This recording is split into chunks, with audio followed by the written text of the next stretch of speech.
Congratulations, Browns fans. Congratulations to the Cleveland Browns, the Super Bowl champions. Oh, wait, no. I'm sorry. The off-season champions. Congratulations to the Cleveland Browns winning the Paper Champion Award. We'll build a papier-mâché Lombardi trophy here for you and put it on the desk.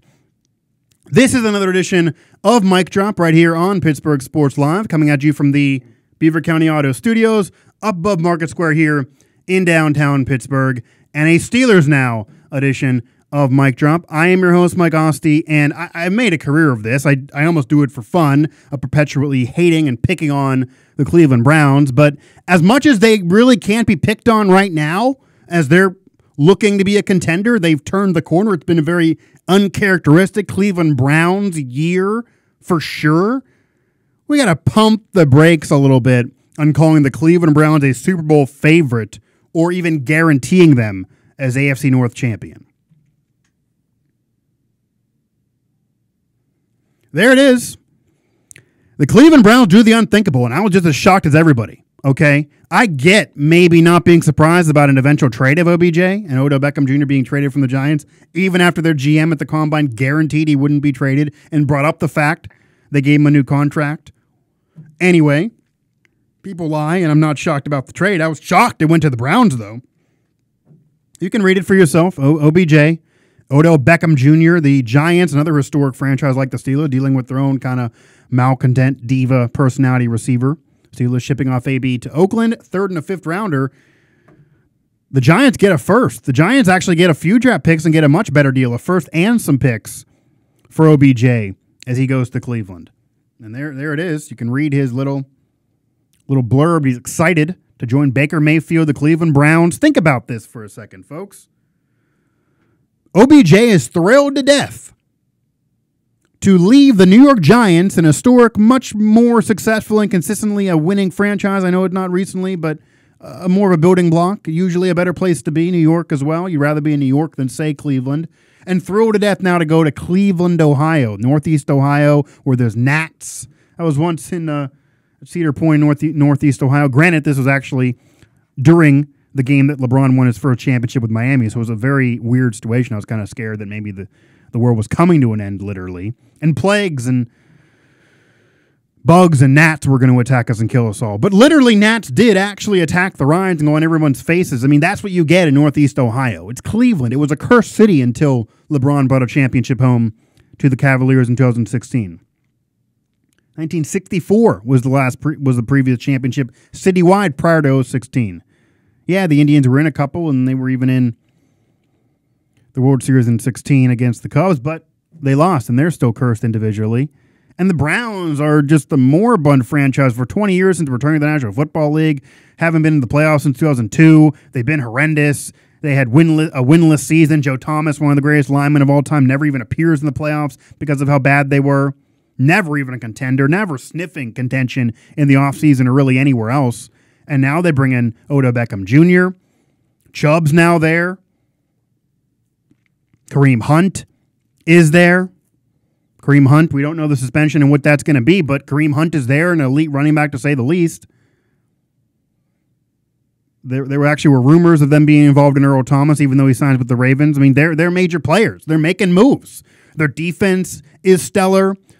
Baker Mayfield having a rookie of the year type of year, to say the least, and an historic rookie season National Football League, ascending the tie against the Steelers without Baker, for everyone to remember in week one. And then once he was there, that turned around the Browns immediately. They almost were knocking on the door of the playoffs after the prior year being winless, all because of Baker Mayfield and his success. Just a leader among men and a sensational athlete and an exciting player to have on your team for sure. And think of the excitement now. OBJ, Baker Mayfield, both relatively young. I mean, they're all going to... Jarvis Landry is there and a good friend of OBJ. They reunite, actually, from LSU. There it is, the Browns treat, reunited, and it feels so good. Jarvis Landry, a great player in his own right.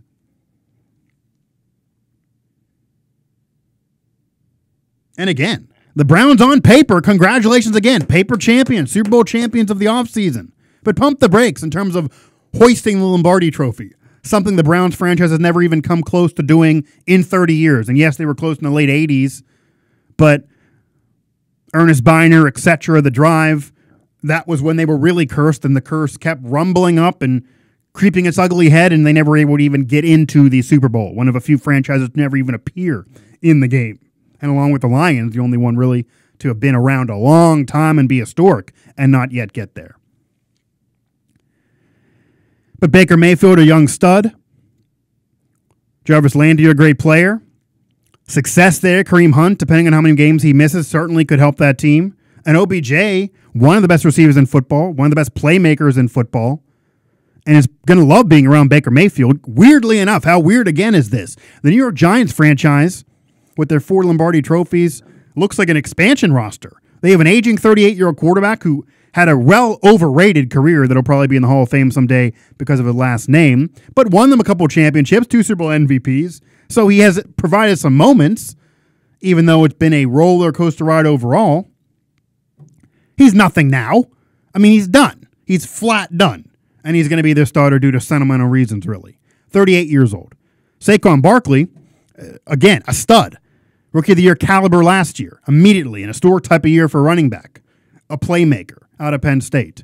But that's it. And they're building around now a running back who I've detailed on past shows, especially when talking about Le'Veon Bell, is the one position you don't really want to build around in today's NFL because it's a short shelf life and you don't need an elite one to win a championship. Well, that's really the best player they have is an elite running back. That's a problem right there when you're building a roster. The defense is suspect. There's really no other weapons there. The offensive line is putrid. The GM's a lying joke, really doesn't really know what he's doing, who's admitted.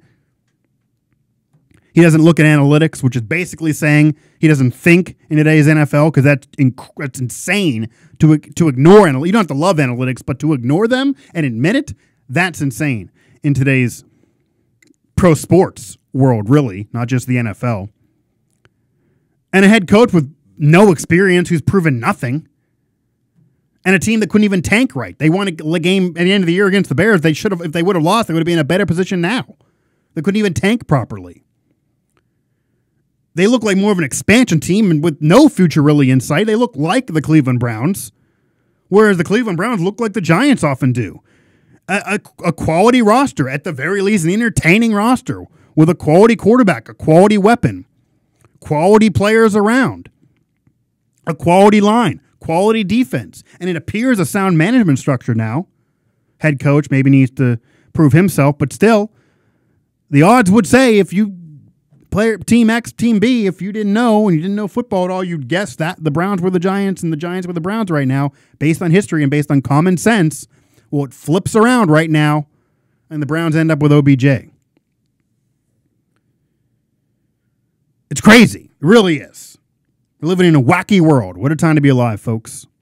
And I got some Cleveland Brown friends, so congrats. I'm glad you're happy about something, and they're going to be entertaining for sure, at the very least. At least be entertaining for what's on the football field, not just for the dumpster fire and dysfunction that the Browns often are entertaining for. And I wish they were doing Hard Knocks this year with Odell Beckham Jr., opposed to doing it last year without him. Man, Baker Mayfield was entertaining. He's going to be great again, you'd imagine, regardless of a sophomore slump possibility. But now even more weapons to help him out. Almost a playoff team last year they should ascend. And again, you look at the division. The Ravens moving some pieces around. They bring in Mark Ingram. They bring in Earl Thomas. So it appears they've kind of replaced what they lost, but they do lose Terrell Suggs. They're changing, but it's all hinging on Lamar Jackson and what he does, a young quarterback that I don't believe much in. The Bengals are a mess, even though they finally got rid of Marvin Lewis. And the Steelers are the Steelers. Big Ben, Juju. There's players still there, talented players there. They're usually a playoff team, even though they missed last year. James Conner's going to need to be expected to do a lot more next year like he did last year and stay healthy. But there's question marks there, and there's still talent there. Again, this division's basically going to come down to the Steelers, Ravens, or Browns. The Bengals are out of it. It looks like the Steelers and Browns, really, even though the Ravens did win the division last year. That's for my money. But I wouldn't immediately bet against Big Ben and Juju and the Steelers with the backs up against the wall. That talent on the Steelers, even though it didn't win with more talent, that's still a pretty talented team right now. That certainly should be a playoff team at the very least and should have been last year. And maybe with drama out of there, maybe addition by subtraction will help them. But on paper, the Browns right now are the favorite to win the AFC North. I'll give that to you. That's true. But there are people going one step further than that, claiming they're a Super Bowl championship team, that they're a Super Bowl favorite. They're predicting them to win the whole thing and to get the AFC crown finally and hoist the Lombardi trophy for the first time in franchise history. And I just say pump the brakes a bit. I'm not trying to dog on the Browns. These moves are great. They had the best offseason they've literally ever had since returning to the National Football League, certainly this century. And the Steelers keep losing, even though drama maybe leaves with them. They still have lost talent. The Ravens are different now, even though they replaced the talent, but they're still different. We've got to see what Lamar Jackson can do, and that's a big question mark. I'd rather have Baker Mayfield than Lamar Jackson, for sure. And then the Bengals are hardly even worth talking about. So the Browns, again, are favored going into the year. But we've seen teams with tons of talent who are obviously the favorite not win when they're supposed to. We've seen it time again in the National Football League. We've seen the Pittsburgh Steelers, for one, your team, I'm imagining, if you're watching this here on Pittsburgh Sports Live and Steelers Now. Have tons of talent. Have a triplets of sorts. Have the best running back, the best receiver, and a future Hall of Fame quarterback, and not win a championship with that group. That's happened.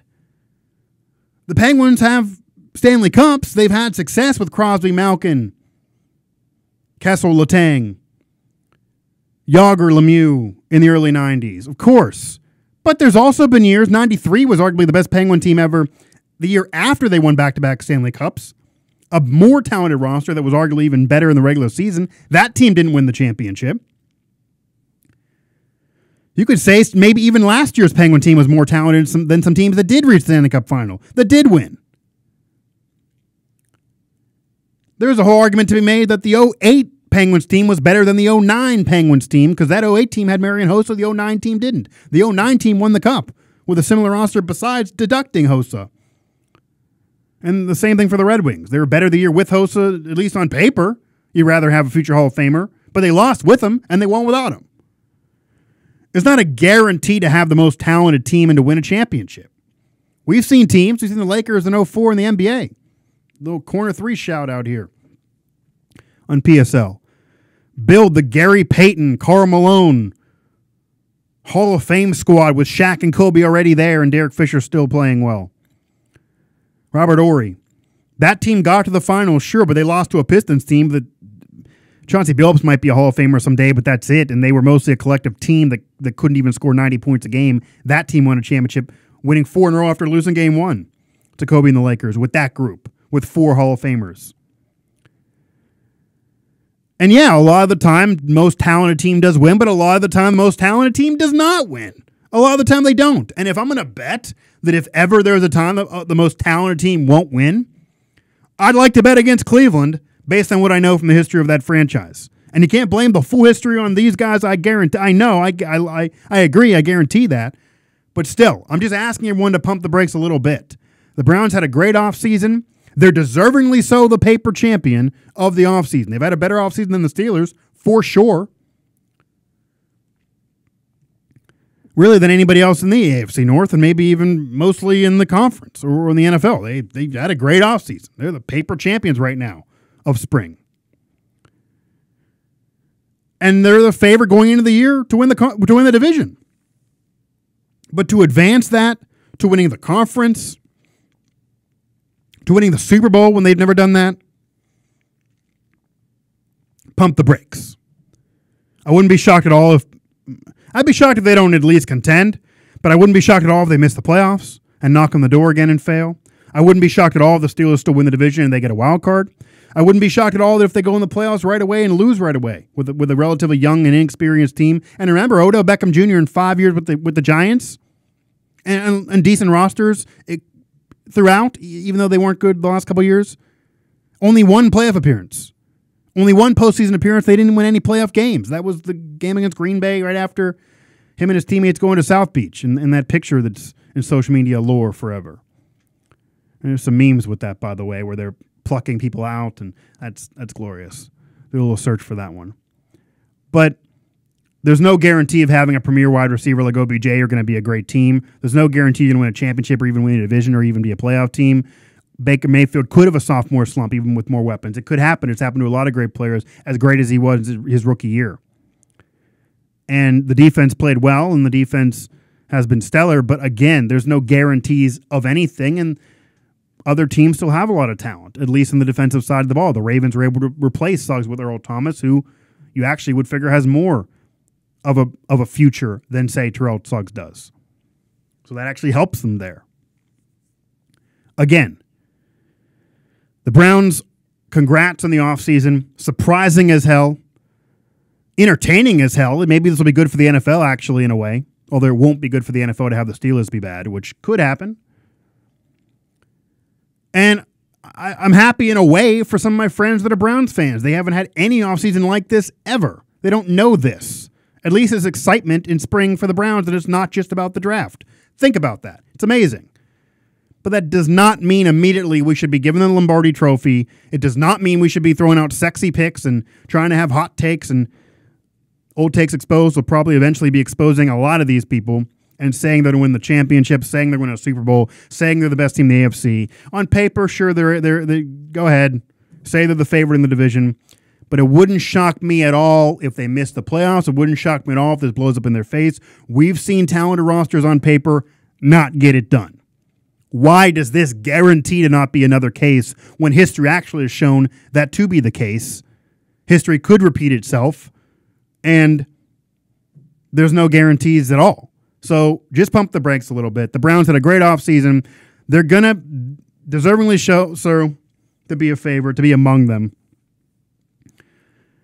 But we got to pump the brakes a little bit on calling them the Super Bowl champions and predicting them to win the Lombardi Trophy and getting a little nuts and buck wild with Browns love. We got some Browns fans that didn't exist before this week as well, but just pump the brakes a little bit. Look at that. Still surprising. Still surprising. Unbelievable. Baker Mayfield movement. See you soon. He's loving him and OBJ. OBJ and the dog pound. They're getting together. It's going to be entertaining. It's going to be fun to watch for sure. And Baker Mayfield won't put up with anything from OBJ if he tries to yell at him or blame him or show him up on the field. Baker Mayfield, he's a little bit of a gangster. He's not going to put up with that at all. So that might implode things, but it'll be really, really fun to watch either way. And if they win, I'll be the first one to say congrats. I mean, if the Browns win, okay, great. Win the division, you got to then do more. You got to actually have a playoff run. And if you somehow win the AFC and win the Super Bowl, and I'd actually find it funny. One of my best friends is an Indians fan, and that's the only Cleveland team he supports. So it'll be hilarious if the best team of those three for our lifetime, for the most part, with two heartbreaking World Series losses in our lifetime, is the only one without a recent championship, especially the way they lost to the Cubs a few years ago in the Game 7 extra innings, and even losing in 97 in Game 7 extra innings on Edgar Renteria's game winner. So that would be hysterical if the Browns win before the Indians, and maybe it would happen, maybe not.